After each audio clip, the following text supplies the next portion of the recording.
오늘 요한복음 60번째 강해로 세상의 빛이신 예수님을 증거해 드리려고 합니다. 한번 따라서 하십시다. 세상의 빛이신 예수님. 우리 주님께서 나는 세상의 빛이라 하셨습니다. 그런데 이 주님 말씀 속에 오늘 우리가 깨달아야 할, 우리가 유념해야 할 중요한 내용들이 있습니다. 한번 오늘 본문을 저를 따라서 한번 따라해 보시기 바랍니다. 나는 세상의 빛이니 나를 따르는 자는 어둠에 다니지 아니하고 생명의 빛을 얻으리라. 네, 요한복음 8장 12절 오늘 본문을 제가 이렇게 네 부분으로 나누어서 읽어드렸는데 이 내용들이 오늘 본문 속에 있는 중요한 네 가지 진리입니다. 기억하시고 오늘 말씀을 잘 여러분들이 깨달으시길 바랍니다. 주님이 이 말씀을 하신 배경은 이미 우리가 앞에서 본 초막절입니다. 이 말씀은 초막절에 주님이 하신 말씀인데 그 중간에 지난번에 우리가 본 가늠하다가 현장에서 잡힌 여인 이야기가 중간에 끼어 있습니다.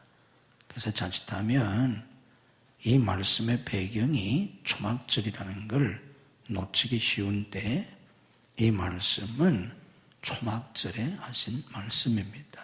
그 초막절의 배경 속에서 주님이 나는 세상의 빛이다 이런 말씀을 하신 거예요. 그래서 이 배경을 이해하면 예수님이 왜 이 말씀을 하셨는지, 이 말씀의 뜻이 무엇인지 우리가 쉽게 깨닫게 됩니다. 이미 우리가 앞에서 공부한 것처럼 초막절은 이스라엘 사람들이 지키던 3대 절기 중에 하나입니다.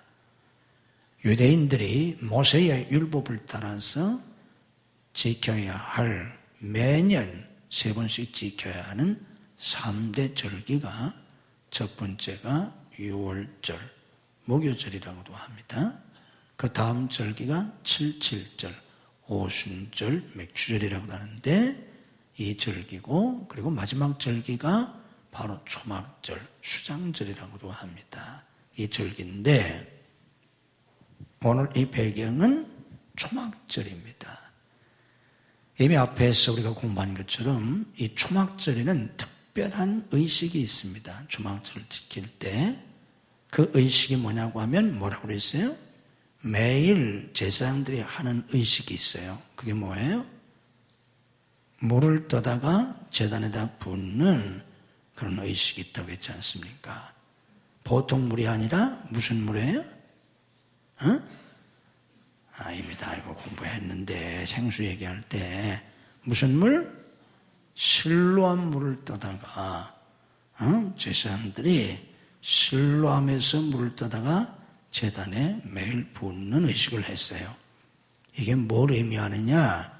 뭘 의미한다고 했습니까? 이게 광야 생활할 때 반석에서 나온 생수를 가리키는 거예요.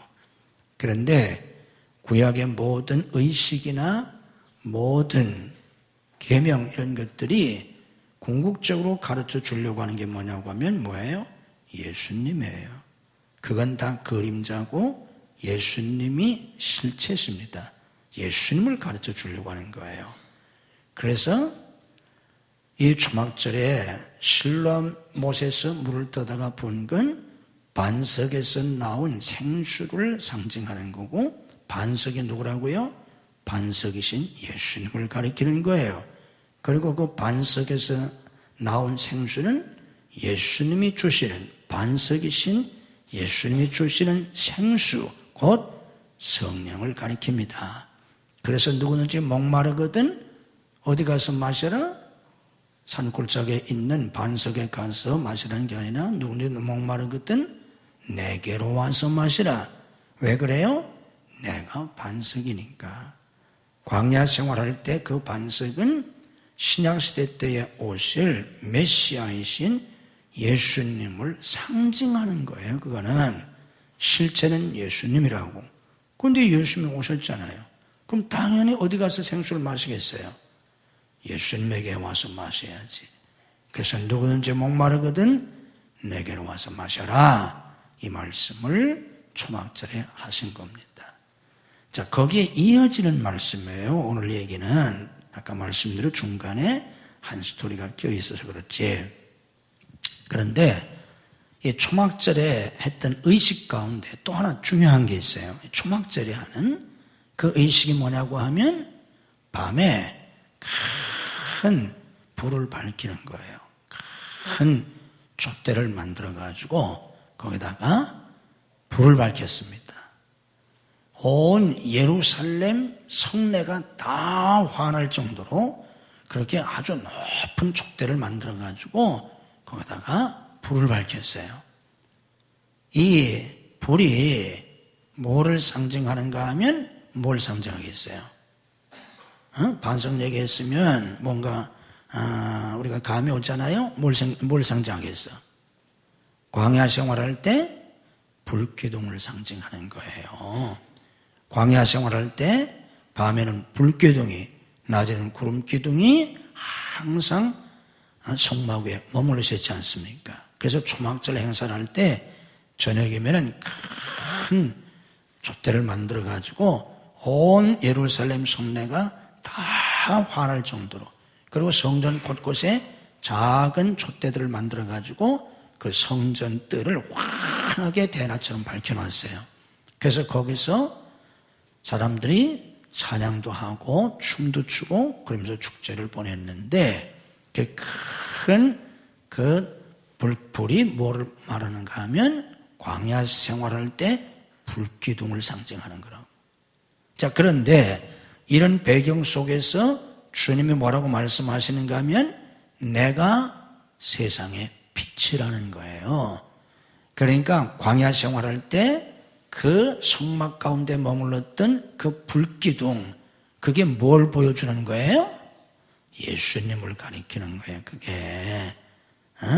그래서 그걸 기념하는 초막절에 예수님께서 내가 바로 빛이다. 내가 바로 세상의 빛이다. 너희들 조상들이 광야 생활할 때 그 성막 위에 떠올랐던 불기둥, 그 불기둥이 바로 뭐예요? 나다 하는 걸 예수님이 말씀하신 겁니다. 아멘. 이해가 가죠? 근데 그걸 이스라엘 백성들은 그것도 모르고 초막절 때마다 일주일째 일주일 내내 초막절에 8일을 지키는데 저녁마다 그 온 예루살렘 성내가 환할 정도로 그런 엄청나게 큰 불을 밝히고 온 성전 안이 대낮처럼 환하도록 불을 밝혀 놓았는데 뭘 몰랐다는 거예요? 바로 그 불기둥, 그 불의 실체가 되시는 예수님이 지금 성전 뜰에서 계신데 그 예수님을 보고도 모르는 거예요. 그걸 하면서도 바로 그게 예수님을 가르쳐 주려고 하는 건데 그건 하나의 그림자요 상징인데, 그래서 예수님께서 직접 내가 세상의 빛이다 이런 말씀을 하신 겁니다. 아멘. 무슨 말씀인지 이해하시겠죠? 자, 이제 그러면 이런 배경 속에서 그렇게 말씀하셨는데 이 말씀의 뜻이 뭐냐, 이 말씀이 담고 있는 진리가 뭐냐, 그걸 깨달아야 합니다. 그게 바로 예수님이다. 그걸 아는 것도 대단하지만 그것만 알아가지고는 소용이 없어요. 그래서 뭐 어쨌단 말이냐, 그게 뭐란 말이냐, 그 의미를 알아야 합니다. 그 의미를 알아야 하는데 예수님이 하신 이 말씀 속에 4가지 중요한 진리가 담겨 있어요. 다시 한번 따라서 하세요. 나는 세상의 빛이니 나를 따르는 자는 어둠에 다니지 아니하고 생명의 빛을 얻으리라. 제가 이렇게 끊어서 읽은 대로 이 네 가지 사상이 여기에 담겨 있습니다. 자, 예수님께서 나는 세상의 빛이다 하실 때에 그 말은 무슨 뜻인가 하면, 자, 초막절에 이 절기를 지킨 사람들이 큰 촛대를 만들어서 불을 밝혔는데 언제 밝혔다고? 언제? 대낮에? 밤에.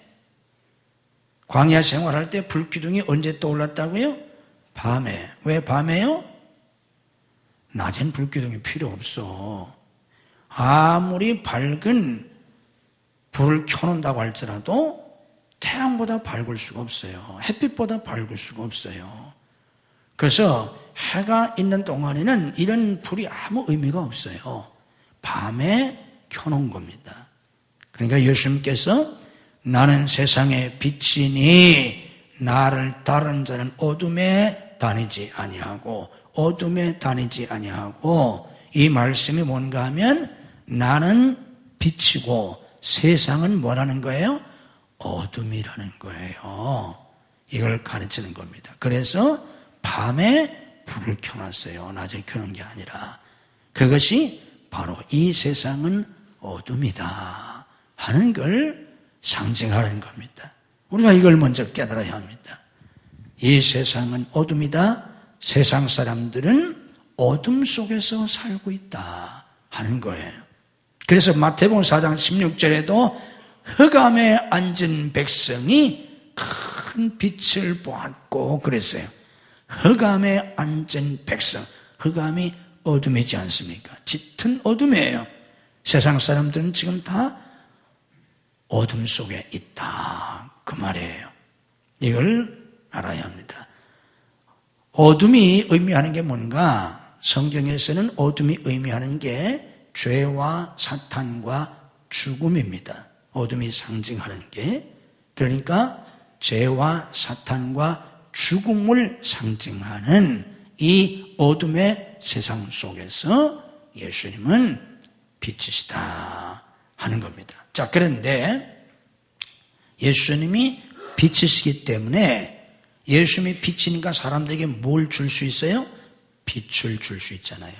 예수님이 생명이니까 사람들에게 생명을 주실 수 있잖아.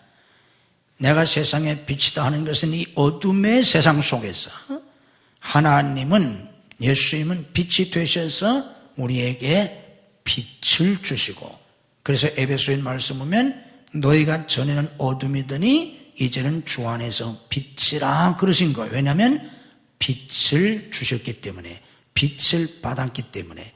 예수님은 우리에게 빛을 주시고 또 이 어둠의 세상에, 어둠 가운데 불을 밝히려면 다 이렇게 불이 비춰주는 것처럼 예수님께서 이 어둠의 세상 속에서 빛을 비춰주신다. 예수님이 그런 분이시다 하는 뜻입니다. 자, 그런데 여기서 우리가 깨달아야 될, 이 본문 속에서 우리가 깨달아야 될 아주 중요한 포인트가 뭐냐고 하면, 예수님은 나는 빛이다 그러시지 아니하고, 물론 예수님이 빛이세요. 하나님도 빛이시고, 그런데 나는 빛이다 하지 아니하시고 세상의 빛이다 그러셨어요. 세상의 빛이다 하셨는데 그 뒤에 뭐라고 말씀하셨냐면, 그걸로 끝나지 않고 나는 세상의 빛이니 나를 따르는 자는 어둠에 다니지 아니하고 생명의 빛을 얻으리라. 자, 나는 세상의 빛인데 나를 따르는 자는 어둠에 다니지 아니하고 빛을 얻으리라가 아니고 생명의 빛을 얻으리라. 그러니까 예수님이 나는 세상의 빛이라 하셨는데 그 빛이 무슨 빛이라는 거예요? 생명의 빛이라는 거예요. 아멘. 성경은 이런 걸 우리가 가르쳐 주기 위해서 이렇게 표현을, 다른 표현을 쓰시면서 좀 더 구체적으로, 좀 더 정확하게 혹은 반복되는 표현을 써서 그 의미를 강조하거나 혹은 앞뒤를 같은 표현을 써서, 이게 다 이게 이 기법이에요. 이게 말씀하시는 혹은 글을 쓰는 하나의 그 표현 기법이라고, 이런 걸 통해서 어떤 걸 심화시켜주고 더 깊이 가르쳐주고 어떤 것을 강조하고 이러는 거예요. 그래서 나는 세상의 빛인데 그 빛이 바로 무슨 빛인가 하면 생명의 빛이시라는 겁니다. 예수님은 생명의 빛이시다. 다음 따라서 합시다. 예수님은 생명의 빛이시다. 자, 그런데 예수님은 생명의 빛이신데 나를 따르는 자는 어둠에 다니지 않는다. 아까 세상은 뭐라고 그랬어요? 어둠이라고 그랬잖아. 이 세상은 어둠인데 그 어둠이 뭐를 상징한다고 그랬어요? 잘 들어야 돼. 잘 듣고 알아야 진리를 알지. 그렇지 않으면 아는 것 같지만 아무것도 모르는 거예요. 실제로는 그것의 의미를 알아야지. 정신 차리고 마음을 열고 눈을 열고 귀를 열어서 말씀을 깨달아야 진리를 알게 되고 그때 내가 그리스도인으로 사는 거예요. 자, 어둠이 뭘 상징한다고 그랬어요? 어둠은 곧 죄를 상징하고 사탄을 상징하고 죽음을 상징한다고 그랬잖아. 그런데 이 성경에 단어나 어떤 뜻이 이런 여러 가지 의미가 있는데 그게 그 본문 속에서 다 적용되는 게 아니에요. 이 성경을 모르는 사람들이 괜히 똑똑한 척하고 그냥 원어의 뜻이 뭐고 그게 쫙 하면서 다 얘기하는데 말이라고 하는 것은 그 문장, 그 말씀 속에서는 특정한 한 의미를 가지고 있는 거예요. 여러 가지 뜻이 있지만은 그게 그래서 그 말씀 속에 우리가 가르쳐준 그 뜻이 뭐냐를 찾아야 되는데 여기서 어둠에 다니지 아니하고 그랬는데 그것은 세상은 어둠이란 뜻인데 예수님은 거기에 생명의 빛이시니까 세상의 그 어둠이 여기서는 뭘 가리키는 거예요? 이걸 알아야 지금 내 얘기를 듣는 거예요 지금. 뭘 가리키는 거예요? 죽음을 가리키는 거예요. 생명의 반대가 죽음이잖아. 그러니까 세상은 어둠 속에 있고 세상 사람들은 흑암에 앉은 백성들이에요. 흑암에 앉은 그 백성들을 마태복음 4장 16절에서는 흑암에 앉은 백성이 큰 빛을 보았고 사망의 땅과 그늘에 앉은 자들에게 빛이 빛이었도다. 흑암에 앉은 백성이 큰 빛을 보았고 그걸 그 다음 한 번 더 얘기하면 반복기법이에요. 사망의 땅과 그늘에 앉은 자. 앞에서 얘기하는 흑암에 앉은 백성은 좀 더 구체로 설명하면 그들이 뭐라는 거예요? 마태복음 4장 16절에 그들이 바로 뭐예요? 흑암에 앉은 백성, 그건 뭐예요? 사망의 땅에 앉아있는 사람들. 사망이 뭐예요? 죽음이잖아요. 그러니까 여기서 말하는 흑암은 뭐를 가리키는 거예요? 죽음을 가리키는 거예요. 죽음이니까 죽음의 반대가 뭐예요? 생명이잖아. 그러니까 예수님은 어둠의 반대가 뭐예요? 또 금방 또 헷갈렸다. 이거 정신 안 차리면 또 아무것도 아닌데 어둠의 반대가 뭐예요? 빛이잖아. 그래서 세상은 어둠이니까 나는 세상의 빛이다 하셨는데 여기서 주님이 강조하시려고 하는 게 뭐예요? 어둠이 여기서 말하는 어둠은 뭐를 가리킨다고? 죽음이니까 예수님이 죽음의 반대가 되는 무슨 빛이 되셔야 돼? 생명의 빛이 돼야 되잖아. 그러니까 생명의 빛을 얻으리라 이렇게 말씀하신 겁니다. 아멘. 잘 따라오셔야 돼요. 제 얘기를. 예수님의 생명의 빛이시다. 그러니까 여기서 우리가 깨달아야 될 게 뭐냐고 하면 이 세상에 속한 모든 것 그게 알고 보면 뭐라는 거예요? 적용을 할 줄 알아야지. 또 이 세상에 속한 모든 것 그게 깨닫고 보면 뭐예요? 죽음이라는 거예요. 죽음. 그런데 그것도 모르고 사람들이 그게 생명인 줄 알고 그걸 얻으려고 발버둥을 치는 거예요. 이게 영적인 어리석음이다. 그런데 세상 사람만 그런 게 아니라 교회 다니는 사람도 수많은 사람이 그렇다고 그 말이에요. 교회 나와서 진리를 깨닫고 생명의 빛을 얻어야 되는데 교회 나와가지고 바라는 게 세상에 부귀, 영화, 명예, 권세, 쾌락 이런 것들을 추구하는 이런 걸 더 얻으려고 기도도 맨날 그런 기도만 하고, 삐지는 것도 그것 때문에 삐지고, 자랑하는 것도 뭐 그렇다고 자랑하고, 낙심하는 것도 그것 때문에 낙심하고. 이게 바로 빛을 알지 못하는 교인들이라 그 말이에요. 그게 바로 대낮처럼 불을 밝혀놓으면서도 그 불의 실체가 되시는 예수님이 지금 성전 안에 오셨는데 그분을 보고도 그분이 바로 빛인 걸 알지 못하는 바리새인들이라 그 말이에요. 그러니까 여러분들도 진리의 눈을 뜨셔야 합니다. 아멘. 이 세상은 죽음이에요. 그 굉장히 같아도. 그래서 예수님은 나는 생명의 빛이라 그랬어요. 하나님은 빛이십니다. 예수님도 빛이십니다. 빛을 받은 성도들도 빛이에요. 그래서 우리 주님이 너희는 세상의 소금의 빛이라고 하셨잖아. 그런데 우리가 깨달아야 될 건 중요한 포인트가 뭐냐고 하면 여러분들이 특별히 이 복음서를 공부하면서 잘 깨달아야 될 게 뭐냐고 하면 단순한 세상적인 그리고 단순한 상식적인 이성적인 그런 개념들이 아니에요. 그러니까 빛이라 하면 사람들이 생각하는 게 교회 나와가지고 거짓말하지 않고 도둑질하지 않고 나쁜 짓 하지 않고 술이나 안 먹고 담배나 안 피고 그러면 내가 빛된 신앙생활을 하고 있다 생각하는데 그게 아니에요. 이 성경 우리 기독교는 그런 유치한 종교가 아니에요. 그것도 못하는 사람들도 많이 있어서 문제긴 하지만 그런 시시한 얘기를 하려고 하는 게 아니에요. 예수님은 그러시면 예수님 오실 필요도 없어요. 그런 단순한 도덕적인 빛이 아니에요. 나는 세상의 빛이다 하실 때 이 교회가 이 기독교를 생명의 종교인 기독교를 그렇게 아주 낮은 도덕적인 종교로 이 기독교를 신학자와 목사들이 다 변질시켜 놓은 거예요. 기독교를. 그래서 내가 2부 예배시켜도 얘기했지만 교회 학교의 전도사나 부목사나 교사들도 애들한테 맨날 얘기하는 게 언니하고 싸우지 말아라, 동생하고 싸우지 말아라, 뭐 거짓말하지 말아라, 엄마 말씀 잘 들어라. 유치원 선생이 하는 거나 교회 선생이 하는 거나 내용이 다를 게 하나도 없어요. 엄마가 잔소리 하는 거나 교회에서 설교하는 거나 똑같아. 아니에요. 이 기독교가 그런 시시한 종교가 아니에요. 여기서 말하는 빛은 단순한 도덕적인 빛을 가리키는 게 아니에요. 도덕과 윤리가 나쁘다는 얘기 아니에요. 도덕과 윤리는 필요합니다. 좋은 겁니다.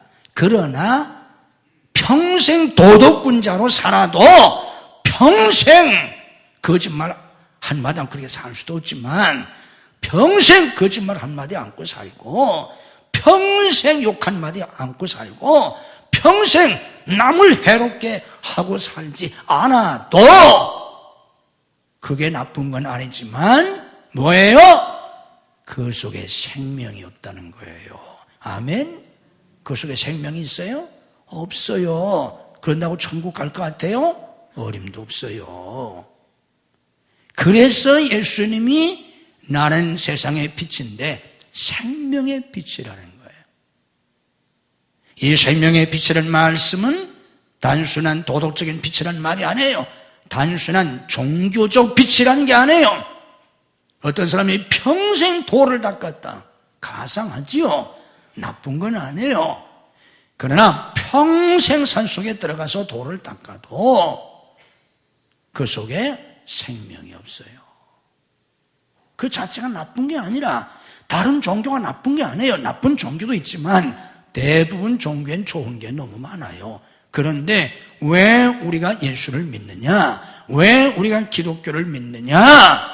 그 종교 속에 생명이 없다 그 말이에요. 이걸 우리가 알아야 합니다.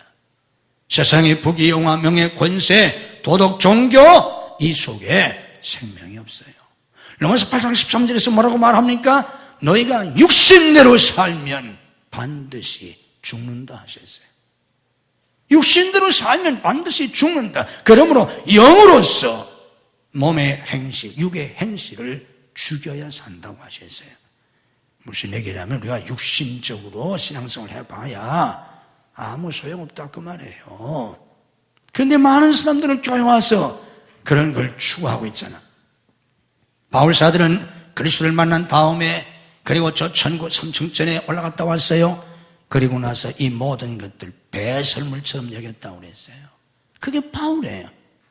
근데 오늘 우리가 예수 믿으면서 이런 걸 추구하려고 교회 다니고 이거 하나 더 얻으려고 기도하고 애를 쓴다면 어둠 속에 있는 사람들이에요. 생명의 빛을 모르는 사람들이에요. 자, 우리 여기 예수님께서 나는 생명의 빛을 얻으리라, 빛을 주리라 그러셨는데 이 생명이 뭡니까? 이 생명은 영원한 생명을 가리키는 거예요. 육의 생명이 아니라 영의 생명. 그래서 영생이라고 그래요. 영원한 생명. 영원한 생명이 뭐예요? 영원하신 하나님의 생명. 이게 생명이에요. 여기서 말씀하는 게 생명이라는 뜻이 영생, 하나님의 생명. 이 생명을 얻으면 어떻게 됩니까? 하나님의 자녀가 되잖아요. 이 생명을 받아서 거듭나는 걸 구원이라고 하는 거예요. 그럼 하나님의 자녀가 되잖아요. 하나님의 자녀가 되면 어떻게 삽니까? 하나님과 함께 살잖아.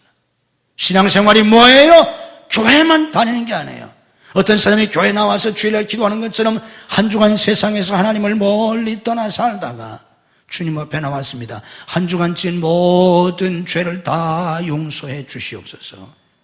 그리고 예배 드리고 나서는 또 가서 세상에서 혼자 한 주간씩 그 혼자 살다가 또 주일날 와가지고 한 주간 동안 세상에서 살다가 이런 죄를 지었습니다. 저런 죄를 지었습니다. 이런 상처를 받았습니다. 어쩌고저쩌고 그리고 와서 뭐 용서해달라고 하고 내달라고 하고 그리고 한 시간 예배 드리고 또 다음 주에 올게요. 그리고 또 가고 맨날 그 짓들 하잖아. 신앙이 아니에요. 왜 그런 삶을 사세요? 그게 기독교 아니에요. 예수님은 우리에게 생명을 주시러 오셨어요. 좀 더 나가면 요한복음 10장 10절에서 좀 더 정확하게 말씀하시잖아. 이 요한복음은요, 점점 주님께서 명확하게 주님의 말씀을 설명해 주는 거예요.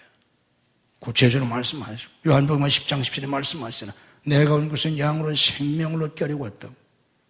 내가 저희에게 영생을 주니 그랬잖아요. 생명을 주시러 오셨어요. 그 생명을 받아서 우리는 하나님과 함께 사는 겁니다.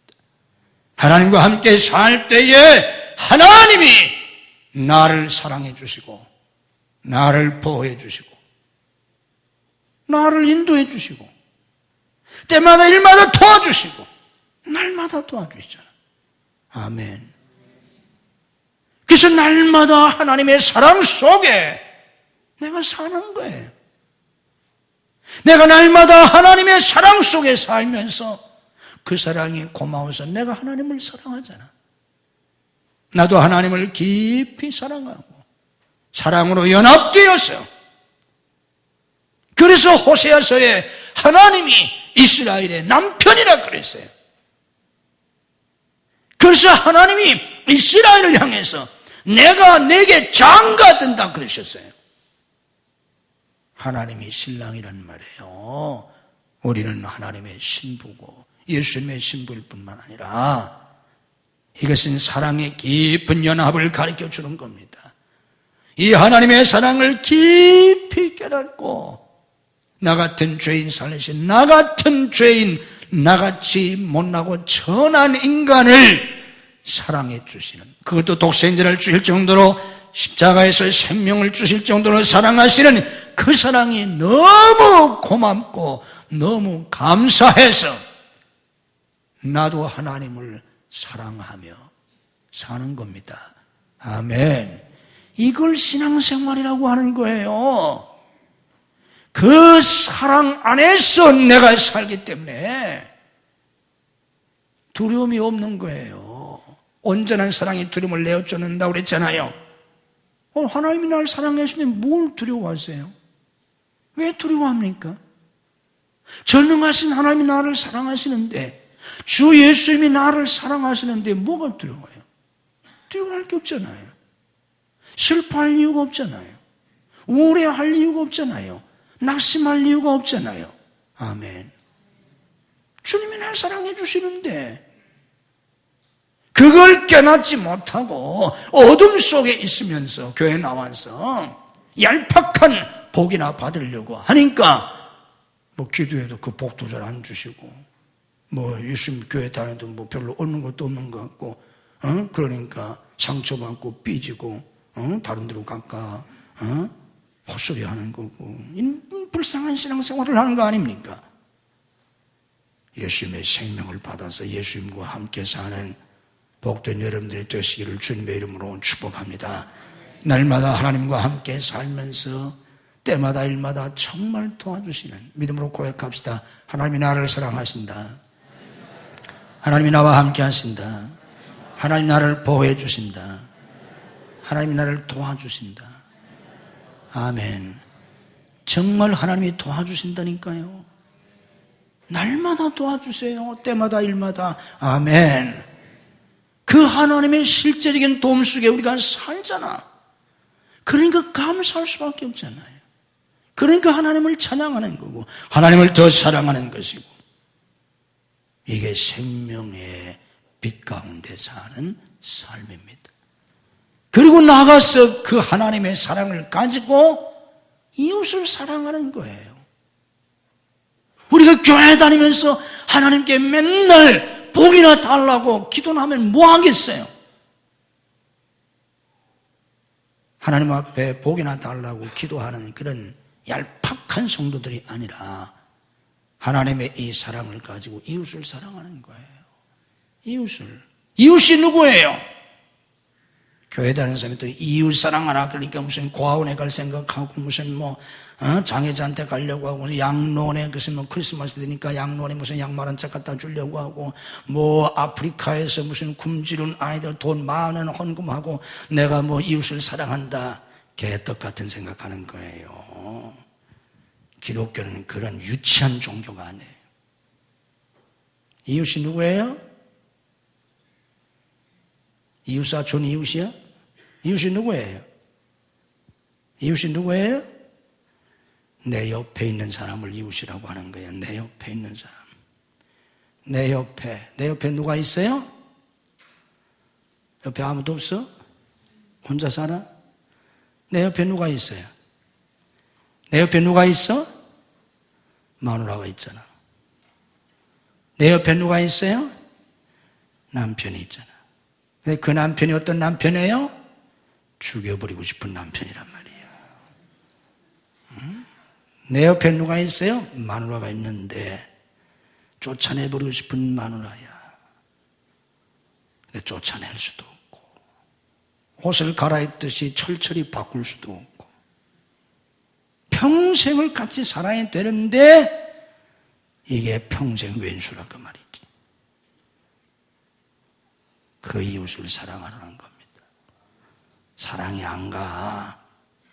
사람은요, 속담에 그래서 산하고 사람은 멀리서 봐야 아름답다고. 그러니까 멀리서 보면 참 미인이고 참 좋을 것 같은데, 그래서 사람들이 호감을 가지고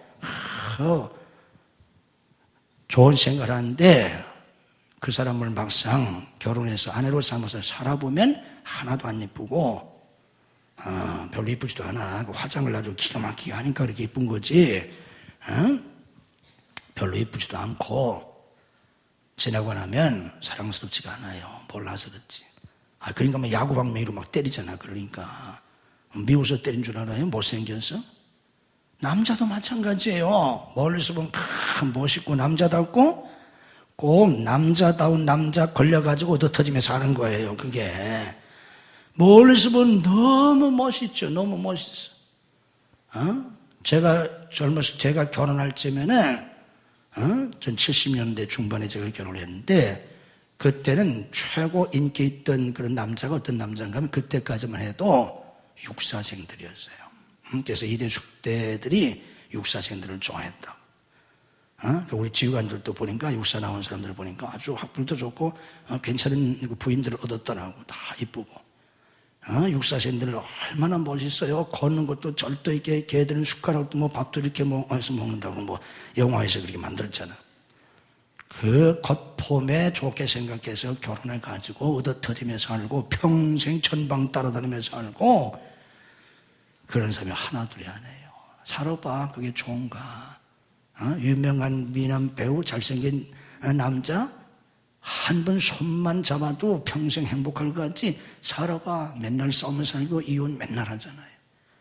그게 인간이야. 내 옆에 있는 사람 사랑이 안 가. 미워 죽겠어.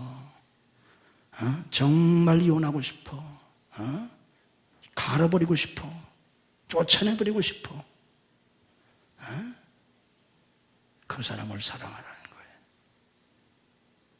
그게 이웃사랑이라는 거예요. 부모님,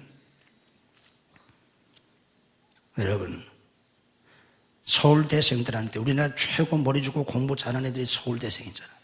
서울대생들한테 앙케이트 조사를 했습니다. 아버지가 몇 살까지 사시면 좋겠냐? 서울대생들한테 너희 아버지가 몇 살에 돌아가시면 좋겠냐? 앙케이트를 조사해봤더니 서울대생들이 뭐라고 대답했냐면 63세였어요. 난 벌써 죽었어요 이때. 그래서 우리 아들 서울대학 안 보냈어요. 신학대학 보냈다. 63세. 왜 그런지 아세요? 다 직장생활 다 마치고 퇴직하고 연금 받아놓고 돌아가시라는 거야. 연금은 내가 쓰겠다고. 퇴직금 받아놓고 돌아가시라는 거예요. 이게 어떤 애들이라고? 서울대생들 조사했더니. 애들 제대로 키우세요. 여기 서울대 나온 사람들 죄송합니다. 여기 사람들은 그렇지 않고 못된 개들이 그랬다면 조사해보니까 정신 차리세요. 착각하지 마세요. 그런데 그 부모를 사랑하라는 거예요. 시부모 죽었으면 좋겠지. 죽도 않아. 죽길 바라는 시어머니는 절대 쉽게 죽지 않습니다. 죽지도 않아. 나보다 더 오래 살 것 같아. 그러니까 평생 왼수로 살게 되잖아. 그게 이웃이야. 그 시부모를 사랑하라는 거예요. 아들도 미운데 며느리는 어디서 이상한 게 들어와가지고 아들도 뺏기고 이게 뭐 가정도 이상해지고 그래서 쫓아내버리고 싶은 며느리, 죽여버리고 싶은 며느리, 다시 원위치 시키고 싶은 며느리, 다시 원위치 시킬 수도 없잖아. 평생 미워하고 갈등하지 말고 그 며느리를 사랑하라는 거예요. 그리스도의 사랑으로. 아멘. 이게 이웃사랑이에요. 형제들을 사랑하고 내 친구들을 사랑하고 교우를 사랑하고 이웃집하고 맨날 싸우지 말고 그 이웃집을 사랑하고 민족을 사랑하고 인류를 사랑하고 이게 이웃사랑이라는 거예요. 이게 생명의 빛 가운데 사는 삶이라는 겁니다. 아멘. 자기 이기주의에 빠지고 자기 중심주의에 빠져서 세상에 자기밖에 없어요. 온 우주가 자기를 위해서 살기를 바라요. 그러면서 그런 축복을 받아서 자기 혼자 영화를 누리고 싶어요. 그게 바로 어둠이라는 거예요. 그게 어둠이라는 거예요. 거기에서 예수님은 생명을 주시려고 생명의 빛으로 오셨습니다. 이 생명의 빛을 받아서 우리가 어떻게 살아야 되냐? 어둠에 다니지 아니하고 생명의 빛을 얻으리라. 생명 되신 예수님처럼 살라는 얘기예요. 신앙생활은 교회 다니는 게 아니라 교회 100년 다녀도 소용이 없어요. 저처럼 목사 돼도 아무 소용이 없어요. 예수님의 생명을 받아서 예수님처럼 살아야 합니다. 아멘. 그래서 주님은 말씀하셨잖아. 아무든지 나를 따라오려거든 자기를 부인하고 자기 십자가를 지고 나를 따라야 한다. 십자가를 지고 내가 주님을 따르는 거예요. 이제는 내가 사는 것이 아니라 내 속에서 그리스도가 사시는 삶, 또 하나의 작은 예수로 사는 게 신앙생활입니다. 아멘. 이게 생명의 빛의 삶이에요. 생명의 빛을 받아서 이 어둠 속에서 세상 사람들은 다 세상의 부귀영화, 명예, 권세 이런 걸 원하지만 그 결국은 죽음이에요. 그것이 죽음인 줄도 모르고 그걸 추구하면서 살다가 지옥 간다 그 말이에요. 그런데 생명의 빛으로 오신 예수님에게서 우리는 생명을 얻고 빛을 발견하고 예수를 본받아서 그 생명의 길을 가는 겁니다. 그래서 마태복음 7장에서도 주님 말씀하셨잖아요. 좁은 문으로 들어가라. 그런 말씀하실 때 바로 생명의 문은 좁은 문이고 넓은 문 바로 사망이다. 그거 아닙니까? 우리가 어떻게 해야 이런 삶을 살 수 있습니까? 우리의 의지나 우리의 결심 가지고 못 삽니다. 그래서 하나님이 성령을 보내주셨습니다. 예수님의 영이신 성령을 받아서 그 성령으로 충만함을 받을 때 예수님의 영이 나를 지배하는 삶을 살 때 우리가 이런 삶을 살 수 있습니다. 아멘. 그래서 우리 성령의 충만을 받아라 그랬어요. 교회 나온다고 되는 게 아니에요. 설교 듣고 아멘 한다고 되는 게 아니에요. 눈물 한 번 흘렸다고 되는 게 아닙니다. 날마다 성령의 충만을 받으셔야 합니다. 아멘. 그래서 새벽 기도하는 거예요. 새벽마다 나와서 말씀 듣고 기도하면서 오늘 또 성령의 충만을 받아서 성령으로 어둠의 삶이 아니라 빛의 삶을 사는 거예요. 날마다 그런 삶을 사는 거예요. 여러분이 잘 아는 네로 황제는 그 어머니가 아그리피나인데 이 아그리피나가 세 번째 남편으로 클라우디우스 황제와 결혼합니다. 그 전에 2번 결혼했었어요. 그 엄마가. 그러다가 이제 클라우디우스 황제하고 결혼했는데 클라우디우스 황제가 이때 4번째 부인으로 네로 엄마하고 결혼합니다. 아주 복잡한 집안이에요. 그러면서 이 클라우디우스 황제하고 네로의 어머니 아그리피나가 삼촌과 조카 사이예요. 이렇게 해서 결혼을 했는데 나이 차도 뭐 굉장히 나죠. 그런데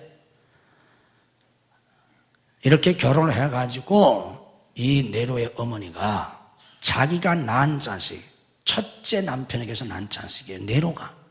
이 네로에게 권력을 물려주고 자기가 뒤에서 권력 행사를 하려고 어떻게 합니까?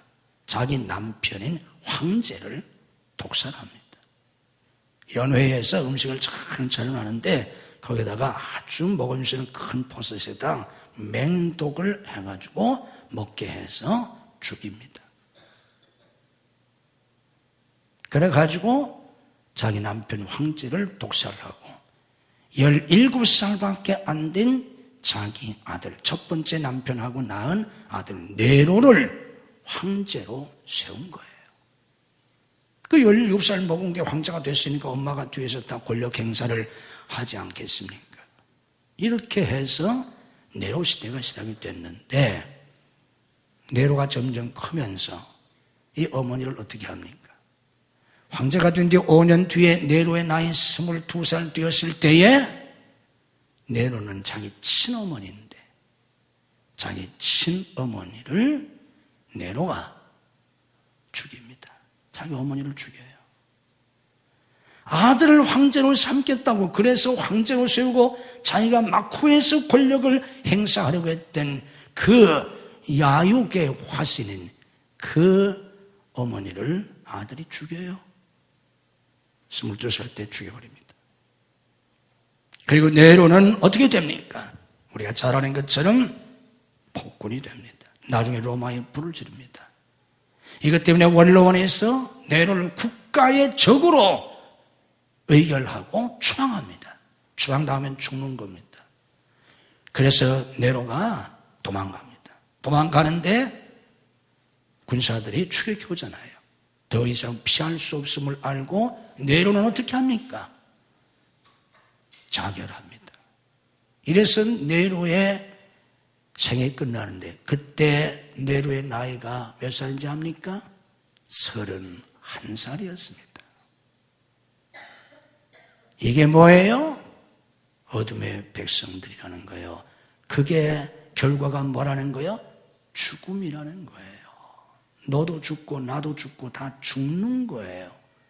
자기 혼자 세상의 부귀 영화 권세를 누리겠다고 다른 사람을 죽은 남편까지도 죽이고 형제도 죽이고 네로가 형제도 죽였어요. 배다른 형제지만 어머니까지 죽이고 그 결과는 뭐예요? 죽음이에요. 예수님은 이런 어둠의 역사, 어둠의 문화 속에서 생명을 주시려고 생명의 빛으로 오셨다, 그 말이에요.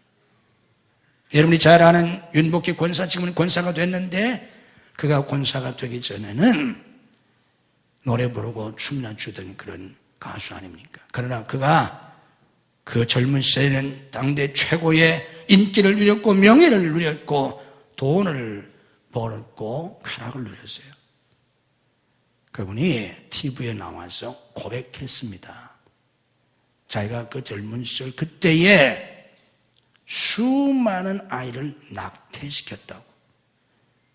계약에 의해서 아이를 가지면 안 되게 그렇게 되어 있는데 아이가 자꾸 생기니까 그때마다 아이를 낙태시켰다는 거예요. 그것이 살인인 줄도 모르고 수많은 아이를 죽였다는 거예요. 명예나 인기나 돈이나 쾌락이 결국은 무엇을 가져왔습니까? 죽음이에요. 그게 어둠의 자식들이라는 거예요. 그러다 그분이 이제 예수 믿지 않습니까? 예수를 만나고 변화되어서 그분이 이제는 생명의 삶을 살고 다른 사람들에게 생명의 빛을 주는 삶을 사는 권사로 바뀌어서 지금 이렇게 살고 있지 않습니까? 우리는 이 어둠의 세상 속에서 하나님의 택하심을 받아 하나님의 생명을 받은 그런 빛의 자녀들입니다. 생명의 빛 되신 예수님을 따라서 우리가 그 생명을 얻고 풍성히 누리며 빛으로 살아갈 수 있는 복된 여러분들이 되시기를 주님의 이름으로 축복합니다. 빛이신 예수님, 생명의 빛이신 예수님, 이 어둠의 세상, 죽음의 세상에서 세상 사람들이 그것이 죽음인지도 알지 못한 채 영의 눈이 가려워서 그것이 죽음인 줄도 모르고 세상의 부귀와 영화와 명예와 권세와 인기와 세상의 재물과 세상의 쾌락을 추구하며 살아가고 있는데 우리 주님께서 택한 백성들을 구원하셔서 영원한 생명을 주시고 생명의 빛을 주셨어요. 이 어둠의 세상 가운데 빛으로 살아가게 하심을 감사하옵나이다. 이 생명을 저희들이 얻었사오니 이 생명의 빛이 성령을 통해서 우리의 심령을 밝게 비추어 주시옵소서. 영의 눈을 열어 주시옵소서. 어둠 속에는 죄악과 사탄과 죽음을 볼 수 있게 하시고 그리스도 안에 있는 생명과 영원한 영광을 볼 수 있게 하시옵소서.